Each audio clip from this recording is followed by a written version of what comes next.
بسم اللہ والصلاة والسلام علی رسول اللہ محمد وعلی آلہ واصحابہ وبارک وسلم۔ قال اللہ تعالی فی القرآن المجید وَلْتَكُن مِّنْكُمْ أُمَّةٌ يَدْعُونَ إِلَى الْخَيْرِ وَيَأْمُرُونَ بِالْمَعْرُوفِ وَيَنْهَوْنَ عَنِ الْمُنكَرِ وَأُولَٰئِكَ هُمُ الْمُفْلِحُونَ وقال فی موضع آخر إِنَّ الدِّينَ عِندَ اللَّهِ الْإِسْلَامُ صدق اللہ مولانا العظیم۔ بزرگوں اور عزیز ساتھیوں، اللہ جل شانہ کا یہ جو نظام عالم ہے یہ بڑا عجیب ہے۔ ہم اور آپ اس کو سمجھنے سے، ہماری عقلیں اس کو سمجھنے سے کوتاہ اور قاصر ہیں۔ میں آپ کو ایک چھوٹی سی مثال سے سمجھاتا چلوں۔ اس دین مبارک جس کے ہم نام لیوا ہیں، حضور اقدس صلی اللہ علیہ وسلم کی ذات گرامی جب اس مبارک کلیمے اور دین کو لے کر کھڑی ہوئی تو آپ تنہا تھے اور کوئی بھی آپ کا ساتھ دینے والے نہ تھا،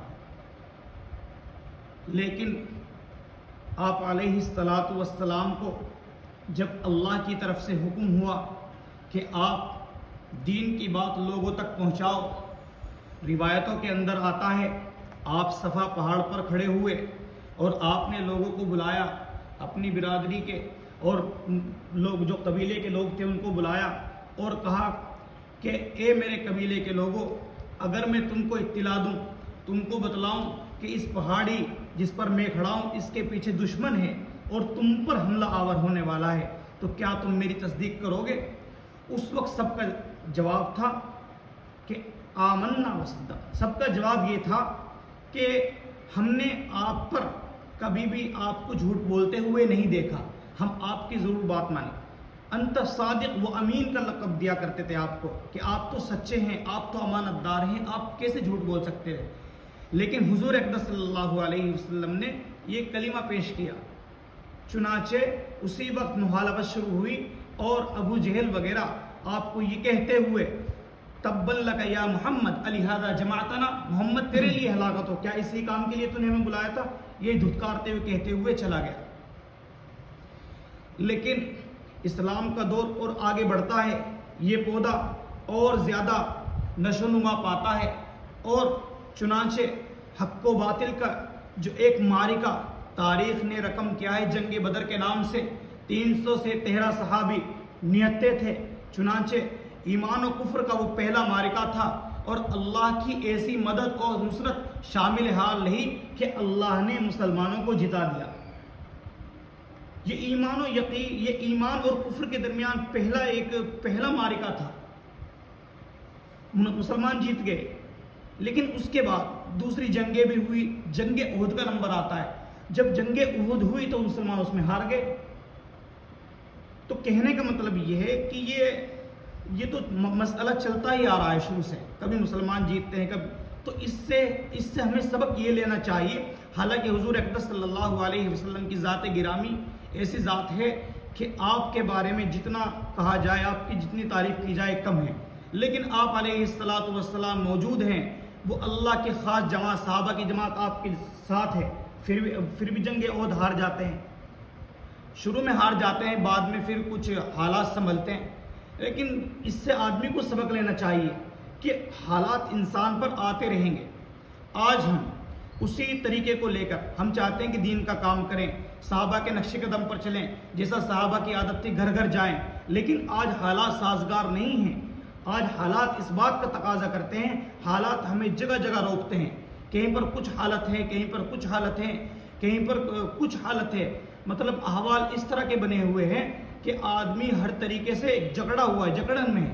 لیکن ہمیں تو وہی صحابہ کا خیال رکھتے ہوئے جیسے انہوں نے کام کیا، انہوں نے قربانیاں دی، اسی طریقے سے ہم کو قربانی دینی ہے۔ میرے دوستو، کیا پتہ اللہ تبارک و تعالیٰ کو کس کی قربانی پسند آ جائے۔ تو حالات سے مایوس ہونے کی ضرورت نہیں ہے۔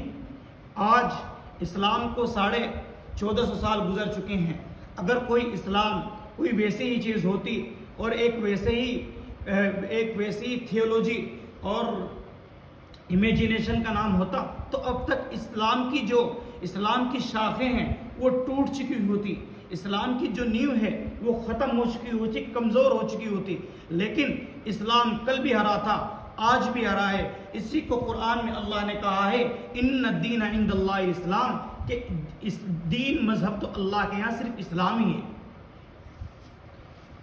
تو آج ہم اس آیت کریمہ کے اندر غور کریں اور سوچیں کہ ہم کس دور سے گزر رہے ہیں۔ ضرورت غور و فکر کی ہے، ہمیں مایوس ہونے کی ضرورت نہیں ہے۔ اگر اسلام کوئی ویسی ہی چیز ہوتی تو اب تک ختم ہو چکا ہوتا۔ خود انگریزوں نے اس بات کا اقرار کیا ہے کہ اگر اسلام اصل مذہب نہ ہوتا، اسلام کوئی ویسا مذہب ہوتا تو اب تک ختم ہو چکا ہوتا، کیونکہ جھوٹ اتنی دیر تک نہیں چلتا۔ تو اسلام کا اب تک باقی رہنا اور الحمدللہ اسلام کے فالوورز کی تعداد بڑھتی ہی جا رہی ہے، تو اس بات کی صاف اور کھلی نشانی ہے کہ اسلام برحق مذہب ہے۔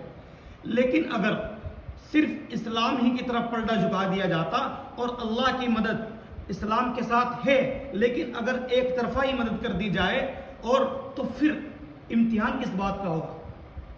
اگر کبھی بھی اسلام پر حالات نہ آئے، مسلمانوں پر حالات نہ آئے، تو پھر امتحان کس بات کا ہوگا؟ تو حالات آتے رہتے ہیں، مسلمان کی جانیں بھی جاتی ہیں، پوری بستیوں کو تباہ کر دیا گیا، پوری مسلمان آبادیوں کو نیست و نابود کر دیا گیا، لیکن اللہ کا نام نہ مٹا ہے نہ مٹے گا۔ اسی کو قرآن نے کہا ہے وَكَلِمَةُ اللَّهِ هِيَ الْعُلْيَا، اللہ کا کلمہ ہی بلند رہے گا، اللہ کا کلمہ ہی بلند رہے گا۔ تو ہم اس اسلام کے پیروکار ہیں جس کو نبی کریم صلی اللہ علیہ وسلم لے کر کھڑے ہوئے تھے اور صحابہ نے اس کو آگے بڑھایا۔ آج ہم بھی چاہتے ہیں کہ اس جیسا کام تو ہم نہیں کر سکتے جو صحابہ نے کیا، جو صحابہ نے انجام دیا، لیکن کو کہتے ہیں نا کہ انگلی کٹوا کر شہیدوں میں نام لکھوا لیں، اسی کو سوچتے ہوئے ہم چاہتے ہیں کہ اللہ ہماری اس مدد، اللہ ہمارے اس دین کے کام کو قبول کر لے اور اللہ جو ہے ہماری مغفرت کے فیصلے فرما دے۔ بس اسی بات کی جو ہے کوششیں ہیں اور اسی بات کی محنت ہے۔ دعا کریں کہ اللہ تبارک و تعالیٰ زیادہ سے زیادہ ہم لوگوں کو محنت کرنے کی توفیق عطا فرمائے، اسلام کو سمجھنے کی توفیق عطا فرمائے۔ اسی کو قرآن کی ایک آیت میں نے جو خطبے کے دوران آیت پڑھی وَلْتَكُن مِّنكُمْ أُمَّةٌ يَدْعُونَ إِلَى الْخَيْرِ، کہ تم میں سے ایک جماعت ایسی ہونی چاہیے جو اچھائیوں کا حکم کرے، برائیوں سے روکے۔ آج جو بگاڑ آ رہا ہے اس کے سب سے بڑی وجہ یہی ہے کہ ہم نے روکنا ٹوکنا چھوڑ دیا، اچھی باتوں کا حکم کرنا چھوڑ دیا، برائیوں سے روکنا چھوڑ دیا۔ اسی وجہ سے آج مسلمان پریشان حال ہیں۔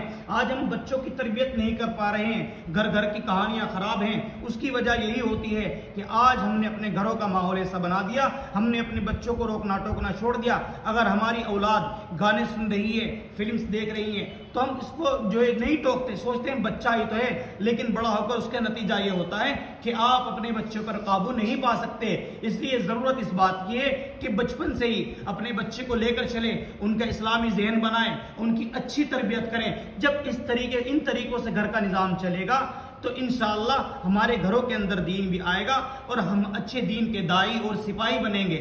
دعا کریں کہ اللہ تبارک و تعالیٰ کہنے اور سننے زیادہ عمل کی توفیق عطا فرمائے، اور حالات سے ڈرنے کی بالکل بھی ضرورت نہیں ہے۔ وآخر دعوانا ان الحمدللہ رب العالمین۔